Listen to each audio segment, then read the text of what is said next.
మా అత్తయ్య వాళ్ళ ఇంటికి పైన మళ్ళీ ఇల్లు కట్టి గృహప్రవేశం చేస్తున్నాం రమ్మని మమ్మల్ని అందరిని అయితే పిలిచారనమాట.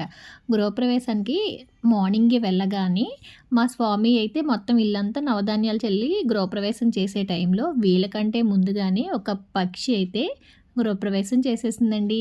ఇలా కిచెన్‌లోకి వెళ్ళేసరికి కిచెన్ విండోలో ఒక పక్షి చాలా బాగా అయితే గూడు కట్టింది. గూడు కట్టి అందులో గుడ్లు పెట్టిందండి. 4 గుడ్లు పెట్టిందనమాట. కరెక్ట్‌గా ఆ ముందు రోజే 3 పిల్లలైతే పొదిగాయనమాట. ఇంకా ఒక గుడ్డయితే అలాగే ఉంది పొదగాలనమాట. అవసలు అలా కదులుతూ అప్పుడే పుట్టిన పిల్లలైతే ఎంత ముద్దు ముద్దుగా ఉన్నాయో అసలు పైన వాటికి ఫెదర్స్ అవి కూడా ఇంకా ఏం రాలేదు.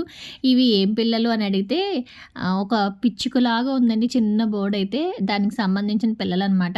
పిల్లలు ఇక్కడుంటే తల్లయితే చూస్తుందనమాట. మేమంతా వెళ్ళాం కదా! ఏమన్నా వాటిని చేసేస్తామేమో అని చెప్పి బయట నుంచి చూసారా పక్షి అయితే అలా చూస్తుంది. ఈ పక్షి ఆ పిల్లల తల్లనమాట. మీరెప్పుడైనా ఇలాగా అప్పుడే పొదిగిన పిల్లల్ని చూస్తే కామెంట్ సెక్షన్‌లో కామెంట్ చేయండి. చాలా ముద్దుగా ఉన్నాయి కదా! మరి ఒక లైక్ చేయండి. Subscribe share also.